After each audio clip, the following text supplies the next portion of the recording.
When people know how you are going to act and react, that's when they refer business to you. Agreed. Yeah. You guys that are listening, when people know how you're going to act, when they can trust how you're going to act and react, that's when they're comfortable referring business to you. Wonderful advice.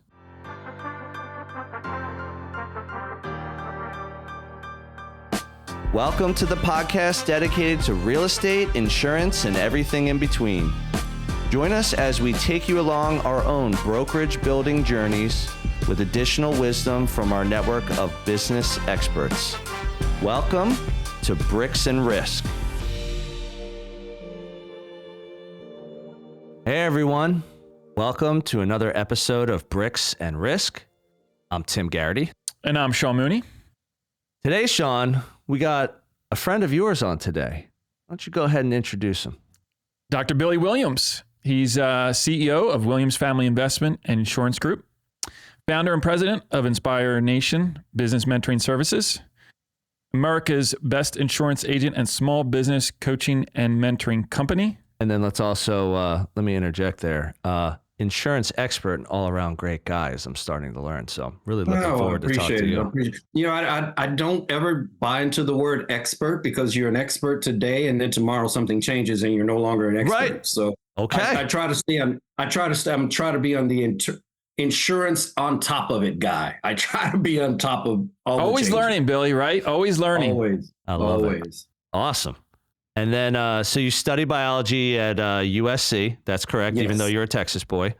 Yes. And you're also the author, Best Responses to Overcome Sales Objections Pocket Guide. Yeah, that's an interesting story. If you want me to talk about that. Absolutely, we'd love it. I think your audience would really appreciate that. So I started out as a captive Allstate agent back in 2004, right? Can you explain something real quick? What does it mean to be captive? Captive means you can only sell their product. Gotcha. So like State Farm, Allstate, Farmers, whatever. You can only sell one flavor of ice cream. That's it. One flavor. Yeah, you can sprinkle some chocolate and some jelly beans and all that on top of it. But at the end of the day, it's one damn flavor. Gotcha. Okay. So I started out that way. And after 4 years, I realized they were going in a different direction than what I wanted to go. Because I've always wanted to have multiple entities, multiple operations, multiple locations, and they just weren't, that wasn't their mindset. So I let that go and I went independent. Independent means I sell multiple things. The best way I explain it, a captive is there to take care of the company. An independent is there to take care of the customer. Wow, really good analogy. Captive finds the best customer for the company. An independent finds the best company for the customer. Wow, fantastic way to put it. Does that make sense? Totally makes sense. So after 4 years, I went independent, started doing all that. Then I started investing in other agencies, still had my agency, but we started investing in other agencies and grew that thing to like a 1.2. I think we're 1.2, 1.3 billion now in total premium under management between the 160 plus agencies. But about 2 years ago, my kids said, "Dad, we want to start our own agency." These are my kids. I have 3 amazing kids. My son just graduated from USC. Nice. And I have a daughter at University of Texas, Arlington. I have a daughter at University of Nebraska, who I have to brag on. She just took second in national championships on powerlifting. She's a little small girl, powerlifter, and she broke the national deadlift record. Wow. Whoa. 468 pounds. 468? 468 pounds. Whew. Yeah. So anyway, she's a little girl. She's not a big girl. That's like a Volkswagen. Yeah, she's a strong kid. So anyway, let me not brag. I got my brag in for that moment. Let me move on. So when they came to me, I was like, great. We can start the agency. I've done this forever. No problem. And then what I realized is my kids didn't know how to sell. They had no clue. They had no clue how to overcome objections. They had no clue how to pivot, how to make it real value-based for the consumer, for the prospect, for the whatever. So I start writing all these notes. Okay, when this happens, you do this. When this happens, you say this. When they come back with this, you come back with that. And before long, I had about 400 notes, right? Wow. So I was like, this is a book. Mm-hmm. Yeah. This is a book. So I turned it into a book.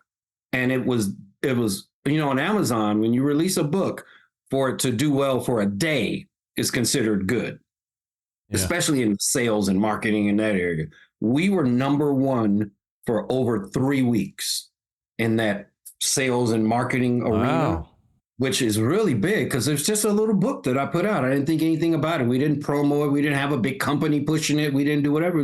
It was me releasing it to my newsletter list and letting it go from there. So, but I think it's important to understand why I wrote that. I didn't write it because I wanted to write a book. Yeah, it just organically happened, you helping your kids. Yes. Exactly. I wrote it because I felt it was a needed thing. And I think business owners really need to think about that. If you're selling something because you need to make money, you're probably not going to be good at it. Agreed. Okay. You're probably not. But if you sell it because you see a need, you see a value, you see how it's going to benefit a large group of people, you will make money. If you chase money, all you're going to get is problems. If you solve problems, you'll get money. And that's what we always say, or that's what I always say. Start with value. Show that person that you can deliver value, and then that's how you get the deal. Yeah, and value is very simple. Value is, are you solving a problem? Mm-hmm. There's safety, security, opportunity, right? Safety is what happens right now at this moment. Security is what happens long term. And then opportunity is, what am I missing or what am I getting? So at the end of the day, if we're solving a problem, whether it's a problem where we're solving something immediate, like McDonald's. McDonald's solves the immediate problem. I'm hungry and I don't want to cook. Yep. Okay? And I don't feel like spending a ton of money either. Right. That's the immediate problem they solve. Where when you go to a grocery store, they're solving a security problem, which is long term, which is, I need to have food for the next week, for the next month, for the next year. Right. So I think we have to think about that within our products as well. Are we solving a safety problem? Are we solving a security problem? Or are we solving an opportunity? And a really good product will solve all three. You know what I mean? Yeah. But even if we just focus on one or two and we really focus on that, the money will come. You will always make money when you help people solve their problems. I love that. Well, when you solve that person's problems, that person tells this person tells that person. It's how you kind of have it snowball into a referral business. Agreed. Well, like in our business, in our commercial business, my actual agency, Williams Family Insurance and Investment, we don't buy leads. We don't do any of that. 90% of my business comes from me playing golf. 90? Okay. Wow. 90%. So you're telling me I need to play a little more golf. Yeah, we don't write small Tell both deals. of us to get out there. Yeah, we don't write small deals. Like, I'm not chasing the contractor who's at Lowe's with a truck, you know. No. We write big deals, 150, 200, 250,000 premium deals. And those are folks that they're not out online shopping for a quote. Yep. These are folks that are at the country club, that are at the golf course, that are at the networking event, that are at the association event. And so I make sure I live in those places. Wow. Plus I love golf. So that's good. All right. So let me hit you with this one. So okay, go ahead. So based on all that, how did you go from being an Allstate agent back in 2004 to mentoring the agent owners that you have today that produces almost $1 billion in new and renewal premiums? Like, did you think this is where you would be today? Even given that example you did at the country club and like meeting people, like, how do you do that? Once I retired from the military, I just wanted to have a really good profession. I didn't want a job. Okay. Didn't want to go work for the government. Didn't want to do all that other stuff. I wanted to own my own business and do all that. And so Allstate gave me a really good opportunity to own my own business. It's just, I outgrew the opportunity.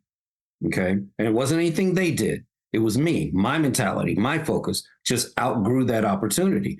So once I went independent and I started the mentoring before I went independent. I started helping other agents. Remember I said solve a problem. Yeah. So other agents were seeing what we were doing. Like we won Agent of the Year and Star Performer and, you know, all this other stuff at Allstate. And agents were like, what are you doing?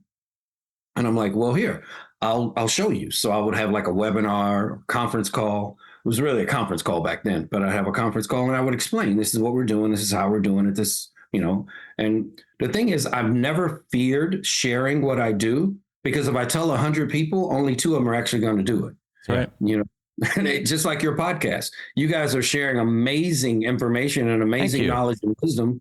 But of the 100, 200, 500 people that are listening the next hour, 2 of them will actually take an action. Sure. The rest of them sit around and think about what they want to do. And then they have paralysis by analysis. And then after you have that for so long, you just go back to what you normally do. Mm-hmm. Yeah. You know, excitement only lasts so long.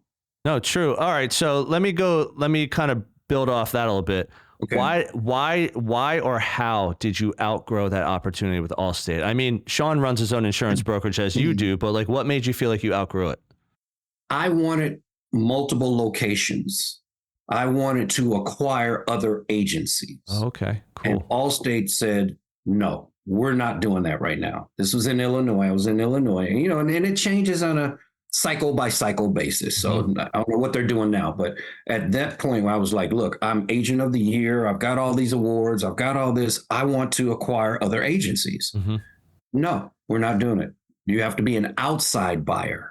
Meaning you couldn't be an inside Allstate agent. You had to be someone from the complete outside of Allstate in order to buy an agency. And I understood why they were doing it, because those folks are coming in new with a lot of money. And the folks that buy inside, what do? We ride on their renewals, right? Yeah. We buy your book and then we cross-sell your book, but we don't really go market. We don't really help expand your brand. Yeah. So I understood exactly what they were doing. It just didn't fit my mindset. It didn't fit my model.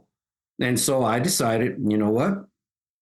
I'm a process guy. So whatever I did successfully here, I can take that successful process, tweak it, and be successful anywhere. Mm-hmm. You know what I mean? Yeah. I play golf.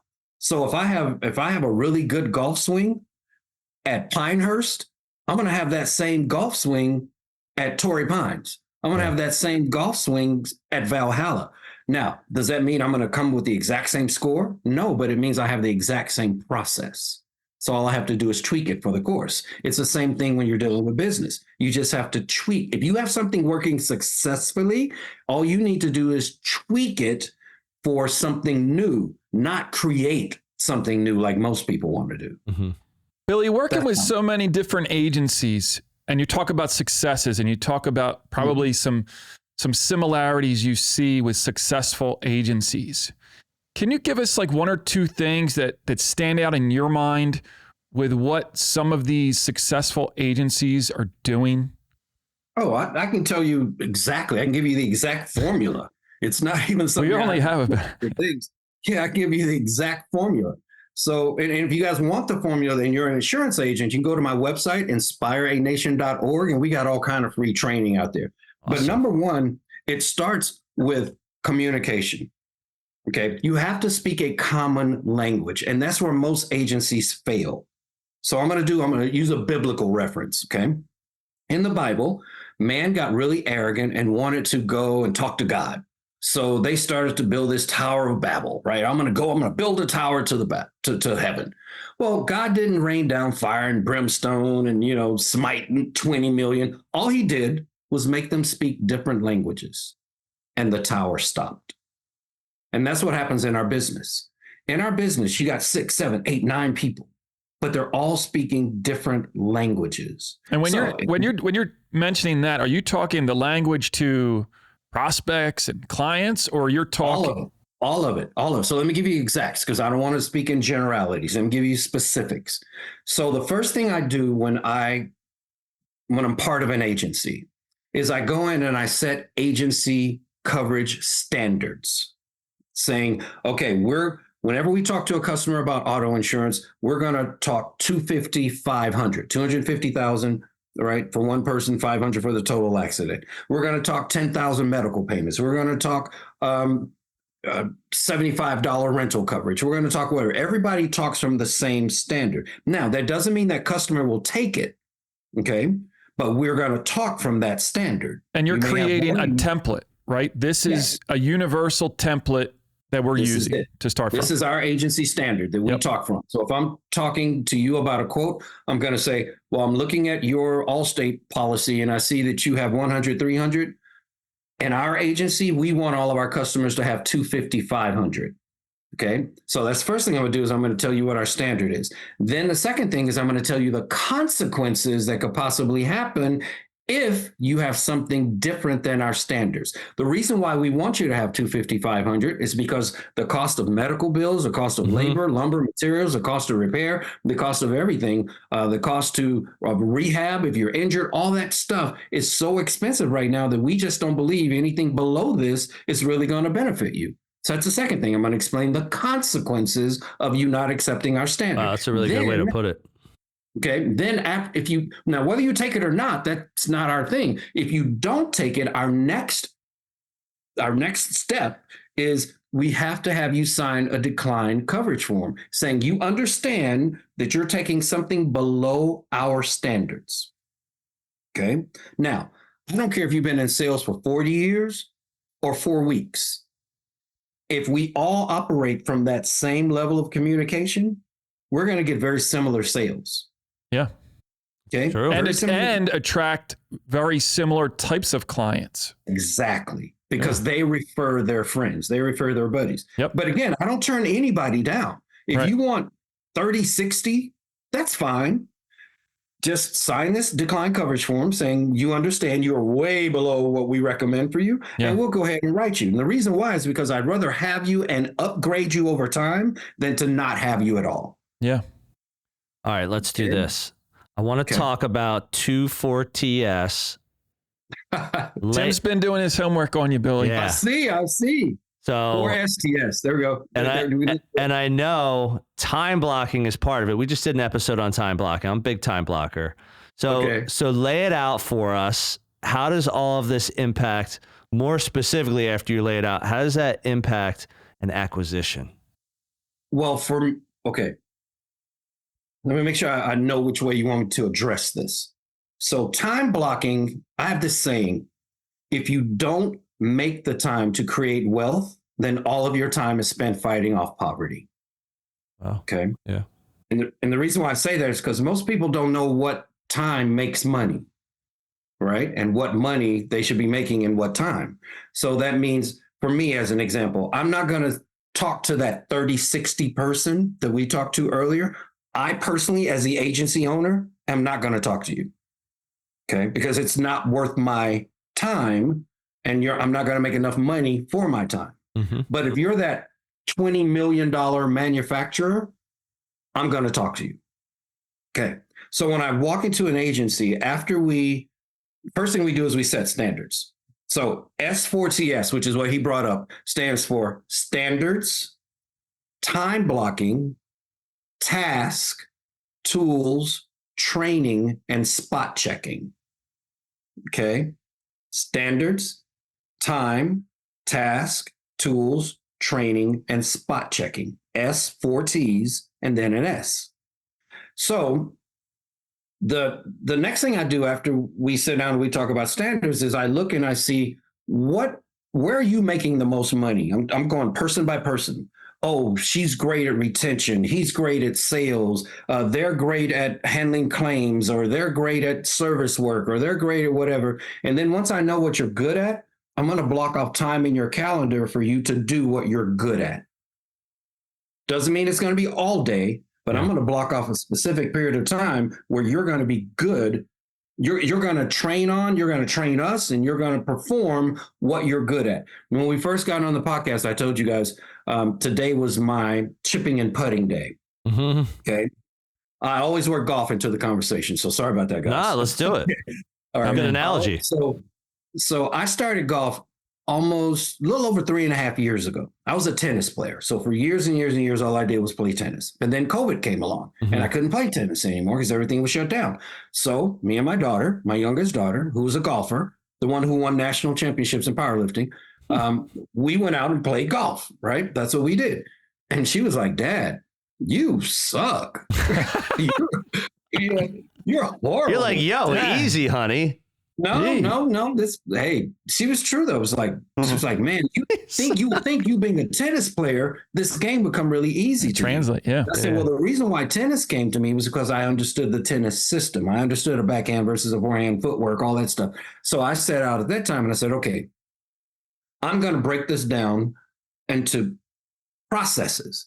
What happens next? Remember I said a process is what happens next. Yep. So I said, okay, I'm going to break it down. get my swing, get my stance, get my ball position, get all that other stuff. And then once I had the basics down, I was like, now I know how to train a long game, my driver, and then I'm going to train my mid game, and then I'm going to train my long irons and train my short game and all that kind of stuff. So how did all that work out? 2 years later, I won DFW Player of the Year for the United States Amateur Tour. It's called the US Am Tour. Okay. 2 years. Did you play any golf before that? Like, were you out there just messing around and you didn't play any? No, I can't say none. Like, I'd go to Top Golf every now and then. Exactly. But actually getting out there and saying, like getting on the range or no. I was a tennis player. I wasn't old enough to play golf. Yeah. That was my mentality. Yeah. So, but I won US Amateur, US Am Tour, Player of the Year, DFW. And this was 2 years later, and now I play like what's known as skins games, which is where we travel around the country and play for money within like these organized pots, these organized gambling rounds or whatever. I still do US Am Tour, but not as much. Once I discovered the pot game, I really wasn't as interested in the trophy game. Yeah. You're like, this is much more. This is much more fun. Walk away with some cash. Right. So I said all that to say, it's always about the process. But if you don't schedule the time to create wealth, then all your time is spent fighting off poverty. So the reason why today was my short game, my putting and chipping, was because that is my time that I blocked off to get good at that thing. And then on Mondays is my long game and my long iron game. It's the same thing in an agency, in a business, whether it's real estate. So let's talk real estate. We're talking insurance, but we also have some real estate stuff too. So my man right there. Right. So if we're talking real estate, let's say I need to go out and do housing, right? I need to find what properties are in pre-foreclosure, in foreclosure, at a tax sale. I need to find all that out, right? Yeah. Yep. So now, when do I make the time to do that? A lot of people go, man, I need to go out there and get a list. Let's do it today. Find out what properties are, sometime this week. No. For us, it's like, okay, we have a VA, a virtual assistant that we hire that does our real estate research. And I say, okay, between 9 and 1 or whatever on Mondays and Wednesdays, I want you to develop these lists. I want to know the pre-foreclosure. I want to know the foreclosure. I want to know the tax sale. And I need you to have that back to me by 3:00 this afternoon. Wow. Because I gave them a very specific time to get things done, it gets done. If I said, whenever you find the time, create a list for me, okay? Nothing happens. No, and if you're allowing someone else to prioritize over what you really need done, nothing really gets done well or on time. Exactly. So that's the same thing, guys. It's not magical. Everything I talk about is not magical, but it always follows that S4TS. But it's not magical. It's just a matter of having the discipline to do it. I wrote this book called Ice Cream, Lessons Business Owners Learn the Hard Way. Okay. Ice cream is an acronym: income and money, covering your weakness, ego, emotion, and expectation, communication, relationships, right? And then the next E is education, asking questions, and mentorship. Ice cream. Lessons business owners usually learn the hard way. You go to icecreamlessons.com. It's free. If you guys want to download, it's free. icecreamlessons.com. Check it out. Yeah. Very cool. Okay. But in Ice Cream Lessons, the thing is, when we talk about our S4TS or we talk about ice cream or we talk about anything, all that does is give me a structure, which I can work from. I'm the kind of guy, I need a checklist. I'm not smart. I'm a military guy, right? So I'm not smart. I can just follow a checklist. I can follow an order. So when we talk about real estate or talk about insurance or talk about business or talk about owning a dry cleaners or talk about anything, first thing I have to have is a common level of communication, standards. And then I have to have the time set up to be able to do everything I need to do, time blocking. And then I need to know what tasks generate revenue, because not all tasks generate revenue. Yep. Right? Yeah, true. So I need to know what are my revenue producing tasks, right? And then once I have those tasks, then I can come in and say, what tools can I use to support the task and the time blocking and the standards? Because a lot of times we buy a tool having no clue how we're actually going to fit it into our workflow. Sure. It's just cute. Oh man, I got that latest AI, man. I got that latest AI. All right, what are you gonna do with it? Yeah. I'm gonna figure out something. It'll tell me. right. It's AI. Yeah. That's great. Standards, tasks. Standards, time, tasks, tools, then training. If I don't set aside the time to train, if I don't set aside the time to do something, if I don't set aside the time, none of this other stuff is going to happen. So I can talk about training all day long, but when? Am I training at night? Am I training in the morning? Am I training in the afternoon? When am I training? Yeah. If I don't have the time, it doesn't matter. And then finally, spot checking. Okay. If I train you once, all I did was introduce you.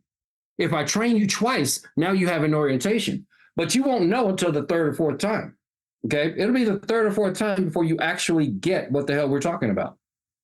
So yeah, that's what we're talking about right there, is just making sure the tasks, the tools, the time, the training, all those particular things are set up the way that they're supposed to be set up.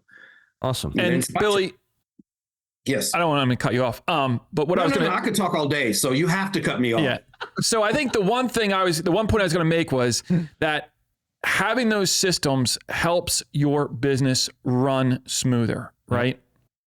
You know what? I don't know if it helps it run smoother. It helps me identify where it's not running. Yeah, that's a really good way to look at it. You can spot the problems easier. Right. Because again, having a process doesn't mean Joe is going to follow it.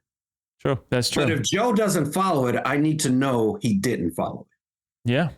Very good. So point. I don't really look at it making my business smoother. I look at it as more easily identifying. Well, you can identify it and then implement the changes, and then exactly. But I think a lot of people, if you don't look at it that way, this is my opinion. If you don't look at it that way, then you only look at the rosy side. Oh, my business is going so well. I made $10,000 this month. Yeah. Well, you could have made $50,000 if you identified where the problems were. Yeah. So I'm always looking for the problem more than I am, is everything going okay? Cool. The other point was, how much more attractive is the business or the agency, fill in the blank, to a potential buyer if all of these things are, soup to nuts put in place? It's crazy. So if one of our agencies gets sold, so remember, I'm an investor. I don't own the agency. Right. I invest in the agency, and I'm a part owner of the agency. Yeah. So a lot of my partners, as they start to age out, they want to sell. Right. And I get it. I'm going to get my 10% or 12% or whatever it is I'm going to get, and they're going to sell and move on with their big nut. So one of our agencies, on average, you can't even look at us unless you're offering 12 to 15 times EBITDA. Wow. Why is that? 12 to 15 times EBITDA. And the reason why is because all our processes are so tight. Our standards are so tight. It's plug and play. When you buy us, if you don't break it, all you got to really do is come in and keep things going the way that they're going. We have the tools, we have the technology, we have the training, we have the staff, we have the workflows, we have the checklist, we have the order, we have the spot checks, we have everything. Yeah. It's just, all you got to do is keep it going. Yeah. And don't break it. Hey everyone, this is Tim, your favorite Bricks and Risk co-host. But don't tell Sean. I hope you're enjoying this episode, and I'll get right back to it in a moment. Our audience grows through word of mouth. So if you would please take a moment of your time and give us a review on the platform you're on, that would be fantastic. Please also help spread the B&R word by sharing your favorite episode with a friend. We greatly appreciate your time and trust. Now, back to the show. I was going to say, acquisition, from what I've been learning a ton about insurance through this podcast. Let me tell you. I mean, I've known this guy since I was 10 years old. We went to college together. We talk all the time. We both run different businesses. But I have learned through this podcast, by talking to great guys like you, that acquisition is definitely like a very valuable model for growth in insurance. It doesn't really play into real estate. And here's why. Real estate is usually today, at least residential real estate, the kind of real estate that I do, is built more on the agent, meaning the agent is really driving the sales. They're driving the customer service, and every agent at the brokerage or the team is different. Like, some are more productive than others. Some are more deal focused. Some are more customer service focused. So there's not really much to acquire, because if the agent just leaves, well, the business leaves with it. Mm-hmm. But what I've learned is like through insurance and talking about the acquisition model, and you're hitting home on a lot of this, is that the customer is more into like, I almost feel like they're into like the consistency or the stability of their monthly insurance. Like, keep my payment around the same. Like, can I talk to Billy if I need him? But like, talk about acquisition. Why is acquisition such a viable model for growth in insurance? It's the cheapest way to grow your agency. It's the absolute cheapest way. Let's say the cost of acquisition of a customer, if you went through the normal marketing, postal mail, internet lead, Google ad, Facebook, all that kind of stuff, cost of acquisition is probably somewhere between $125 to $150 per customer. Wow. Okay. Per customer. That's high. Yeah. Okay? And it's getting even higher today because of the hard market, where carriers are denying a lot of, they're turning down business and they're renewing at such a rapid rate. And I mean, it's a great time to be in our industry because it's in such flux that if you really are a hunter, you have hunters, gatherers, and keepers. If you're a hunter, this is a phenomenal time to be in our industry. Yeah. But if you're just a keeper, you're struggling. Yep. Because you don't have processes to go hunt. You only have processes to keep your current book of business. So acquisition, like I said, $125, $150 per person. I can buy that same customer for $60. Oh, right. Wow. If I look at buying an agency and look at the cost of acquisition per book, I can buy that customer for $60. Now I still have their lifetime value. They're going to renew 3 to 5 years. Yep. So what would you rather do? Would you rather get it on a sale of $60, or would you rather go get it direct from wherever for $150? It's the same thing. So no, it's just cheaper to acquire. And the problem with acquisition is that it's like bringing in a stepchild. Okay. You're like, where is he going? Yeah. I'm like, where are we going with this? Okay. It's like bringing in a stepchild. If your family is strong and structured and ordered, and whether you go to church every Sunday or whether you have dinner at Big Mama's house or what, and it's everything is just an order. You bringing in a stepchild, you simply add them to your process. Yeah, it's stability.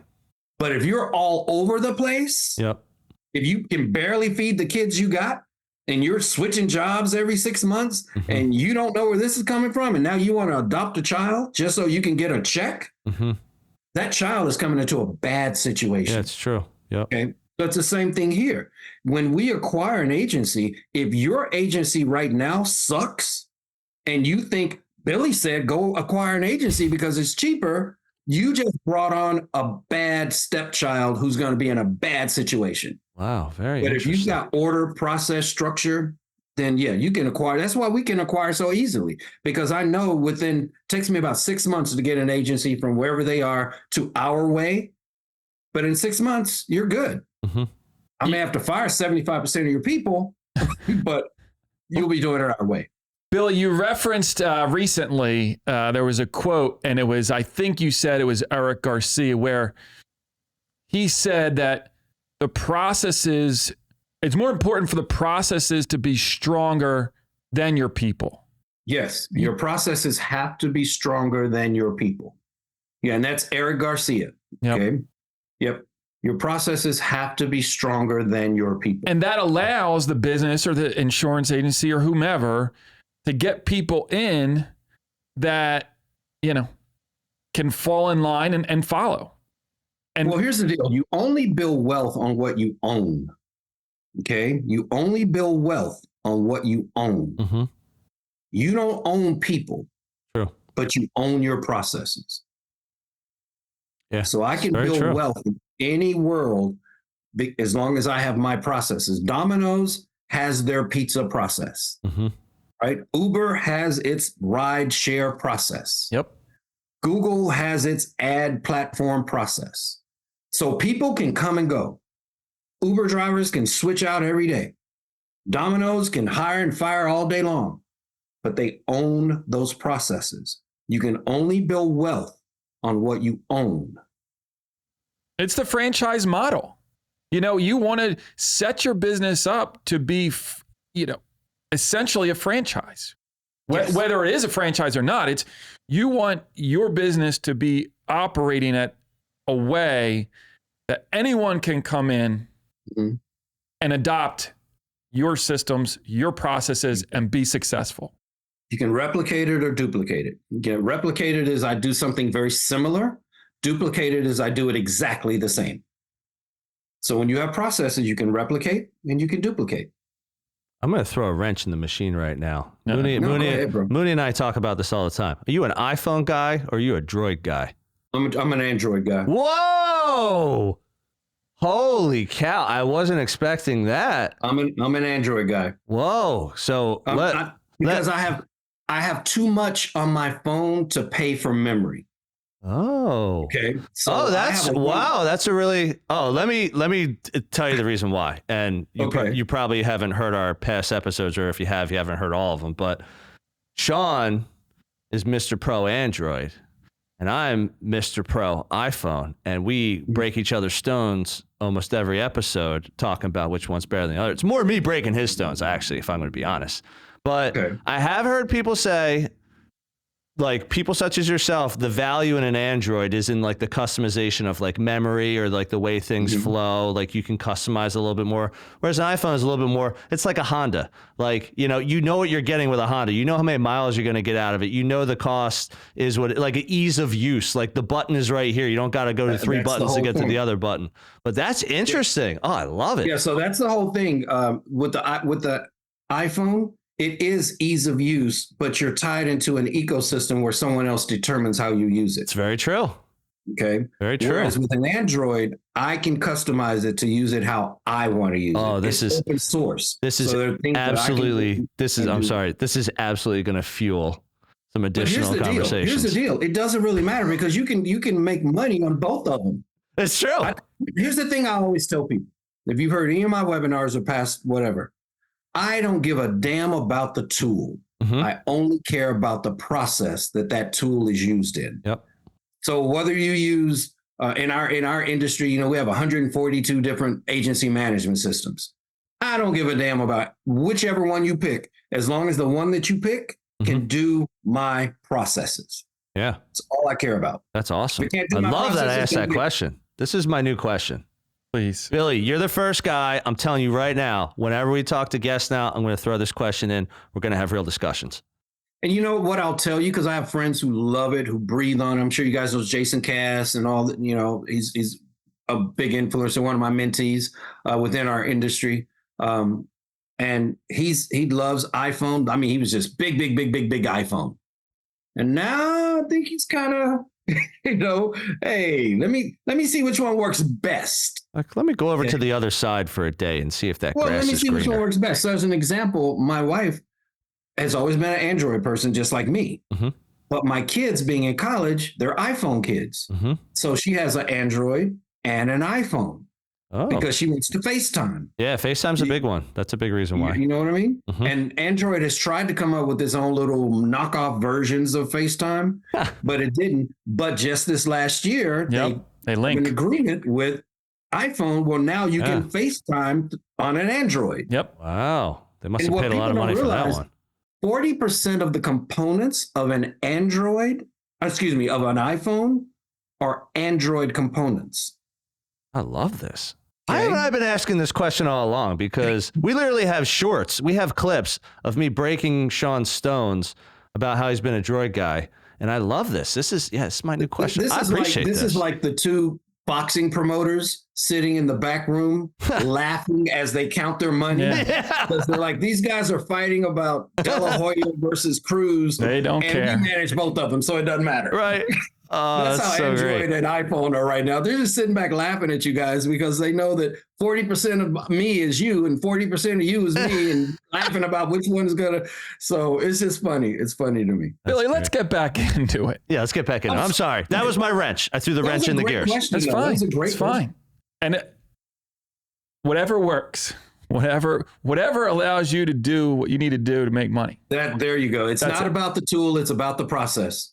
Billy, I heard your reference recently. Training and detraining. Yeah. When you're talking about employees. And I'd like to dive into that a little bit and how that works within businesses and a little bit more about having that in front of you Mm-hmm. and how that works within the business? That's a great question, by the way, and thank you for bringing up that topic because that's a big issue for a lot of people. Yeah. So in our industry, we have these people called agency jumpers. They jump from one agency to the next, looking for a bigger pay, more hourly, and they love new agents because new agents are dumb as rocks and they'll overpay you, right? Oh yeah. And they'll do all this stuff. Yeah. Problem because they're on this enhanced commission and all this stuff, so they throw all this money at you and whatever. So these people come in, but they don't want to do it your way. They want to do it the way they've always done it. Yeah. I've worked for 7 agencies, and this is the way I've always done it. Yep. But that's not my process. Okay, so me personally, this is me.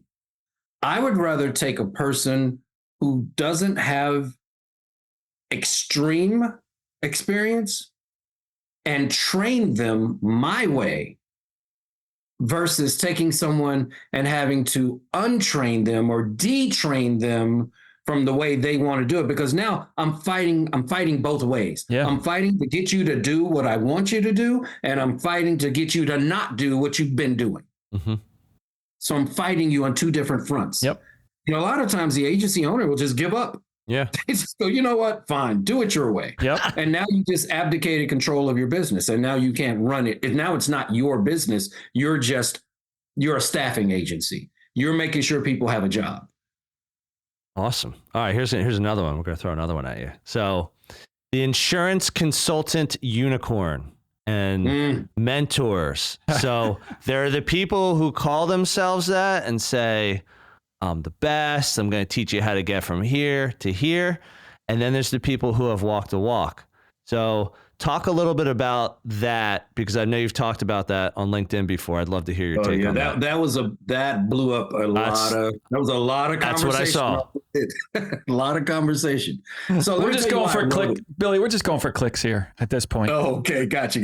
Well, that's the best way to talk about stuff that's real, right? Stuff that hits people home. Yeah. Yep. So the reason why I wrote it was because I actually had a former mentee who I know for a fact failed at their agency. Mm-hmm. I mean, sucked. I did everything I could. They wouldn't listen to us. They only wanted to do it their way. They, whatever. And they literally shut their doors because they failed. And a month later, they come out with this super program. I can turn your agency into this. I can make you into this. Spend this, whatever the amount of money was, and you can get this.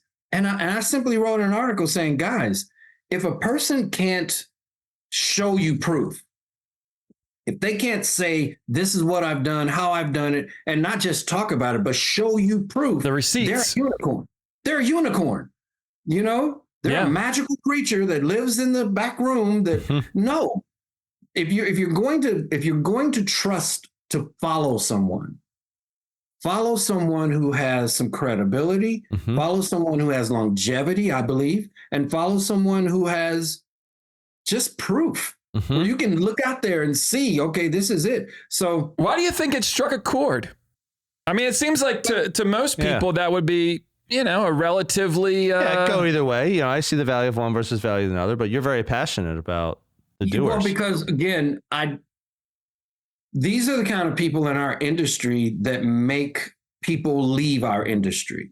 Yeah. Because it's almost like a church. If I go to a church and that church is just so extreme, and the pastor or whoever is standing up there telling me all this wonderful stuff, and then I see them at the strip club. It's a good analogy, church anymore. That's a good one. I'm not going back to that church. You know what I'm saying? Good point. I see people in our industry that are touting all this stuff that they do and buy our new this and download this and order this and sign up for an annual membership of this. And then you fail at it. And instead of you saying, maybe that program sucked, you start to question yourself. Maybe I'm not cut out for this. Yeah. It's almost like shiny object syndrome that someone could come out today. Very, very trendy topic today in business is AI. Let's talk about AI, how much time it saves you. You're never going to write a blog post again. You're never going to create a postcard again. You're never going to have to write the script for your video again. And it's not to say that's untrue. Like, can these things do those things? The answer is yes. But once you have it, so you got that script for the video, are you good at video? Like, what are you going to do? How long is it going to be? How are you going to market this thing? Who are you trying to attract? And I think that's the biggest difference. Like, so in real estate, what I see a lot of are trendy topics that will make your business grow in real estate. One thing Sean and I have always hung our hats on, which is part of the reason why we're even doing a podcast today, is we're very big on relationships. Just like you had talked about the golf course. You go to the golf course, it's like you're not looking for that PNC customer. You're looking for the person who has the big company that needs commercial insurance. Yes. And they want someone like you to get them the best deal with the best customer service. You'll pick up the call when they have a problem because it's probably a large scale problem, and you will always make sure it gets taken care of with as little pain as possible. And building things off of relationships. But my team will. But your as people long will. as it gets taken care of. Stress them. And I make sure people know, look, I'm not a small-time agent where you can just pick up the phone and call me on my cell. That doesn't work. I have an office of 20 people sitting there. You have a system behind you and human beings behind you that can do exactly what you want them to do to service the people that you made that promise to initially. Exactly. And I think that's a lot of it too. It's like, even as we're doing this podcast too, we ask people, we're like, okay, how do we do well in podcasting? We'll ask people this. And a lot of people are like, it's consistency. Like you think it's like, I mean, you're a fantastic guest, or it's like the look or the brand, or like how the fact we got a couple screens right now and everything looks super sharp. Now that's great. But one thing Sean and I committed to day one is we're not going to stop doing this. And the longer we do it, the more consistent we are, that we always have content in the bank. We never miss a week. Then people are going to make us a part of their routine. Whether you listen to us when you exercise, you got a speaker in the shower, you're listening to it on the plane or in the car or whatever, you just catch them rays in your backyard and you want something in your AirPods. Like, that's it. It comes down to a little bit more of the fundamentals, and a lot of what I've heard today from you is a little bit more. You're more of you're a fundamental guy. Basic. Yep. Yeah, and I am, and I tell anyone who follows me, anyone who deals with me, anyone who mentors or lets me become part of their group, it's always basics for me. I'm a military guy. Yeah. Right. So I mean, I can take a kid from the cornfields of Nebraska, from the ocean of California, from the Midwest, from the South, put them all together, put them in a structure, take them through basic training, and turn them into the best fighting force in the world. Yeah. How do I do that? I don't do that because I go, well, Johnny, how do you feel today? Right. Bobby, what are you thinking? What do you think we should do this way? What do you want for dinner today, huh? Right. No, it's because you follow a structure, you follow an order, you follow a process. Now, once these people get out of that process or get out of basic, now they can go into their own individual way. You're still within a system, but the system becomes bigger. It's the same thing with you. If you work with us for 5 years, I'm not going to treat you like you worked with us for a year. You're going to have leeway, but that leeway is going to be within our highway. Yep. You're another lane on our highway, but you're never outside of our highway. Yeah. That's incredible advice. I love it. Yeah, so yeah, it's always the basic. You know, like I say, everything starts with having a standard, communication standards, even your templates. Like in our agencies, we all use a very similar template for situations, whether it's a claim, whether it's an endorsement, whether it's a new sale, new customer welcome letter, whether it's retention. We all follow a similar timeline, and we all have very similar templates that we send out, that go out. So I don't need Judy sitting there rewriting templates every time somebody asks for something. Modify the template that we use for that unique situation. How much time does that save? More importantly, it still gives us that consistent communication. Well, it's consistent for the client as well. Just as much as it is for you and your team, there's an expectation from the client is like, how is this going to be taken care of? And then they know this is how it's going to be taken care of. So it's so funny when a client calls an agency and they go, before you even say anything, I know I don't meet your agency standards. I know you've already asked me about it. Right now, though, I can't afford it. But hey, as soon as something changes, I'll be. I mean, and that's what I want because they know what to expect. Yeah, it's cool. And those are when people know how you are going to act and react, that's when they refer business to you. Agreed. Please, you guys that are listening. When people know how you're going to act, when they can trust how you're going to act and react, that's when they're comfortable referring business to you. Wonderful advice. Here's one last thing I want to go over. So when we book guests onto the podcast, we send a couple questions, and all the questions were different. I thought this was very interesting about yours. So we had like 4 or 5 different questions. For 4 of them, you put the same answer. Exact same answer. Insurance agent and investor. Why, even when we first started talking in the beginning of this, why does that approach work for you? Why? I mean, I know we hit on a lot of things, but why does that approach work for you? How does that make you effective? Because that's who I am. That's what I am. If I can't tell you what I am in 7 words or less, we have a problem. Okay. Unless I'm a thermonuclear physicist, underwriter / you know what I mean? That's different. But most of us at the end of the day, people remember short, brief things. We live in that Twitter world, right? We live in that 140 character world kind of deal. So for me, when someone says, well, what do you do? Oh man, I do everything. I can build your fence. I can it's like, put a toilet in. Well, You need I a don't roof? remember anything I can do a you roof. did. Right. I can do your roof. I can do your fence. I don't remember anything you did. Yeah. Because you gave me too much to process. When people say my name, I just want them to be able to say, oh, Billy, oh yeah, that's the insurance guy that also does the investments. Mm-hmm. Got it. Hits home. Simple. Now that's repeatable. Because again, I'm always thinking about referrals. So that's repeatable. It's the same thing when people ask me, hey, if I'm going to refer someone to you, who do you want? Refer to me businesses with $5 million in revenue or more that have 50 or more employees. Mm-hmm. That's what I want. Simple. That's awesome. They don't see Joe down the street who owns a landscaping company with 2 lawnmowers and go, oh, that would be a good customer for Billy.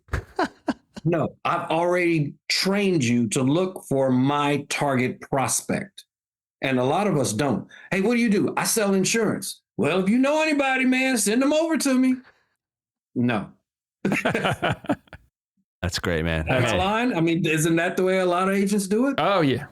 Or even if I was a PNC agent, I'd say, well, when I was a captive, I'd say, well, I'm looking for families that probably live in a home less than 5 years with 2 kids, pretty decent income. That's really my target customer. Mm-hmm. Because I wanted to train people. I wanted to train my hunters on what to hunt. I'm not going to give you a gun and go bring back dinner. That's great. Maybe I want a deer that day. Yeah. Maybe I want a buffalo that day. Yeah. Well, I need to tell you, go find buffalo. Yeah. Go find deer. It's the same thing here. I'm not going to just say that. So to answer your question, it's because I want things as short and succinct as possible. I'm an insurance agent and I invest in insurance agencies. That's what I do. That's amazing. Oh, great stuff. Great. Well, we're going to close this one out, Billy. But before we do, why don't you tell the audience where's the best place that they can either find you and or learn about you? Okay. So if you want to know more about the mentoring arm, or you want more of this kind of wisdom that we're sharing here, go to inspireanation.org, not .com, inspireanation.org. And that's where you'll see all of our mentoring stuff and our free stuff and all that. If you want more general business stuff, go to icecreamlessons.com, icecreamlessons.com. And that's where you'll find ice cream lessons, business owners learn the hard way, stuff like that. I'm always on LinkedIn, you guys. I'm a LinkedIn guy. That's my format. I'm not a big Facebook person, not a big whatever. I'm a LinkedIn person. So just look up Billy R. Williams on LinkedIn and find me there. At the end of the day, I don't sell what I do. I feel like I've earned the right that if someone really wants my wisdom, knowledge, value, experience, they'll seek me out. Yeah. They'll hear me on your podcast. They'll do some research on me. They'll figure whatever. So I don't have a today and today only for 50. I'm going to give you 50% off because if you are just use the promo code. I don't. Yo, do you're that. Pretty good at that for not doing it. I got to tell you. Because I see it all day long. That's why I don't do that. I don't do vendor booths at conferences because I feel like I've earned the right to not have to stand behind a booth and hawk my materials. Not that they're against people who do that. Yeah. Maybe it's my ego and arrogance, but it's served me well. So if you really want to find out more about what we do and how possibly we could benefit you, just go to our site, check it out. If you like it, you like it. If you don't, you don't. So well said, buddy. Awesome stuff. Thank you so much. Really appreciate your time today. And that's all we have for this episode, folks. So thank you for tuning in again to another episode of Bricks and Risk. See you soon. Thank you for joining us on another episode of Bricks and Risk. Our goal is that you walk away with one or two valuable nuggets, and we greatly appreciate you sharing your time with us today. You can find all BNR episodes on Spotify, Apple Music, YouTube, and anywhere else you get your podcast content. Until next time, keep learning and keep growing.